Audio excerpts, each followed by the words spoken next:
ಅರ್ಥ ಆಯ್ತಪ್ಪ. Security guard ಇಲ್ಲ, ಕಂಡಕ್ಟರ್ ಆದ್ರೆ ಏನು, ಸೆಕ್ಯೂರಿಟಿ ಗಾರ್ಡ್ ಆದ್ರೆ ಏನು ಮಾಡ್ಬೋದು, ಕಂಡಕ್ಟರ್ ಆದ್ರೆ ಏನು ಮಾಡ್ಬೋದು ಅಂತ ಕೇಳಿದೆ.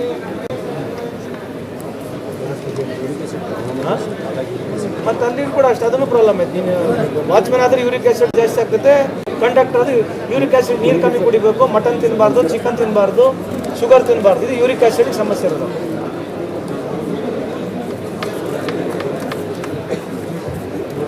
ನೋಡು, ಆದರೆ ಮಾಡು, ಅನುಕೂಲ ಆದರೆ ಮಾಡಿದ್ರೆ ಮಾಡಬೇಡಪ್ಪ. ನೋಡು, ನೀನು ಅನುಕೂಲ ಆದರೆ ಮಾಡು. ಕೆಲಸ ಕೈಗೆ ಬಂದಿದ್ದು ಮಾಡಬಾರ್ದು. ಕೈಯಾಗಿ ಬಂದರೆ ಕೆಲಸ ಕಳ್ಕೋಬೇಕು. ನೋಡಿ, ನಾವು ಮರ್ಯಾದೆ ಪ್ರಶ್ನೆ. ಕಂಡಕ್ಟರ್ ಆಗೋದು ಬೇಡ, ನಾವು ಏನಿದ್ರು ವಾಚ್ಮನ್ ಆಗ್ಬೇಕು ನಾವು. ನೋಡಪ್ಪ, ಬೇಡ ಬೇಡ ಆಗಲೇಬಾರ್ದು, ಏನಾಗಿರಲಿ. ಕಂಡಕ್ಟರ್ ಆದ್ರೆ ನಾವು ಮರ್ಯಾದೆ ಹೋಗ್ತದೆ, ಆಗೋದು ಬೇಡ. ಇನ್ನು ಕಾಯಪ್ಪ, ಇನ್ನು 5-6 ವರ್ಷ ಆಗಲಿ ವಾಚ್ಮನ್ ಕೆಲಸ ಸಿಕ್ಕೇ ಮಾಡುವಂತೆ. ನಡಿ, ಒಳ್ಳೇದು ಮಾಡಿ ನಡಿಯಪ್ಪ ದೇವ್ರು. ಅಲ್ರಿ, ಬುದ್ಧಿ ಐತೇನ ನಿನಗೆ? ಹಾಂ, ಬುದ್ಧಿ ಐತ ನಿನಗೆ? ಸರ್ಕಾರಿ ಕೆಲಸ ಸಿಕ್ಕತ್ತಂದ್ರೆ ಹಾಗೆ ಕಾಲೇ ಓದ್ದು ಹೋಗ್ತಿಲ್ಲ ನೀನು. ಹಾಂ, ಏನು ನಿನ್ನ ಹೆಸರು? क्या गोश्त ज्यादा खा कोई क्या थी तुम्हें? ए सुनो जे, बार रोज बोले बेटे.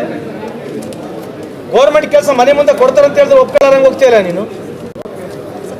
ಯಾವ ಊರು ನಿಮ್ಮದು? जाओ जजमान, जाओ, काम मिलता है, ज्वाइन करो, जाओ. कोसो तो काम करे तो काम इसने क्या? ड्राइवर लाइसेंस भी करा देते, जाओ चाहे तो. ಕ್ಷಣ ಕ್ಷಣದ ಸುದ್ದಿಗಳಿಗಾಗಿ ಫ್ರೀಡಂ ಟಿವಿ ಸಬ್ಸ್ಕ್ರೈಬ್ ಮಾಡಿ, ಲೈಕ್ ಮಾಡಿ ಹಾಗೂ ಫಾಲೋ ಮಾಡಿ. ಹೊಸ ಸುದ್ದಿಗಳ ನೋಟಿಫಿಕೇಶನ್ಗಾಗಿ ಬೆಲ್ ಐಕಾನ್ ಮೇಲೆ ಕ್ಲಿಕ್ ಮಾಡಿ.